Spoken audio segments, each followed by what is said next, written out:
તો ભાઈ હવા કરતા વાગી ગયા હતા અહીંયા કને 7:30 ને આપણે નીકળી ગયા હતા ભાઈ અહીંયા કને રાધનપુર જવા માટે. જેમ કે ભાઈ આપણે જવાનું છે બાઇક હાલવા, તો ભાઈ બાઇક હાલવા તો જવું જ પડશે સ્પેશિયલ. ભાઈ શું બોધી ના છે મોઢા રોમાલ ને પહેરી ના છે વીઆઈપી ચશ્મા ને હાર્યું આપણું બાઇક તમે જોઈ જ શકો હોય SP 125 ભાઈ લઈને જવાનું હોય આજે આપણે રાધનપુર. ભાઈ શું ભાઈ આવી ગયા ગોસનના પાર્ટી અને મારે લીધી ચાની ચુસ્કી એકદમ વીઆઈપી. ભાઈ આપણે બાઇક નો બાળ દીધો ત્રીજો ગેર ને નીકળી જાય એકદમ વીઆઈપી રાધનપુર તરફ.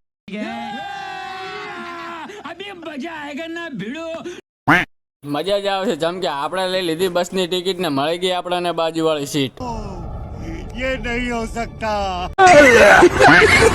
પછી ભાઈ આપણે ખસકાઈ મેલી બાબર હોમે એકદમ વીઆઈપી ને પાછું અડધે જતા આ શું થયું? તું ગઈ તો ગઈ ફરી પાછી ના શું ભાઈ આપણે લઈ લીધી ફૂલબાકાજી વાળી એન્ટ્રી એકદમ વીઆઈપી. ત્રણે ભાઈ બધો નીકળી ગયા ભાઈ ભાઈબંધના લગ્નમાં એકદમ વીઆઈપી. જુઓ તમે હાય હાય હાય. પછી શું ભાઈ આપણે આવી ગયા ભાઈબંધના લગ્નમાં એકદમ વીઆઈપી. વરરાજા ના દેખણા એટલે આપણે ફોટો લગાવેલો તો અહીંયાથી વરરાજાને એકદમ વીઆઈપી બતાવી દીધા ને ભાઈ આપણે પહોંચી ગયા આપણા ટાર્ગેટ ઉપર એકદમ વીઆઈપી. જમી લીધું ને પાછું ભાઈ છેલ્લો ટાર્ગેટ હતો છાસનો ને પાછું ભાઈ લખાઈ દીધા 100 રૂપિયા એકદમ વીઆઈપી. ને આપણે આવી ગયા ભાઈ ઘરે પડી દીધી રાત. એટલે તમે લાઈક ને ફોલો કરી નાખો. હેડો તાર હું મળું કાલના બ્લોગમાં.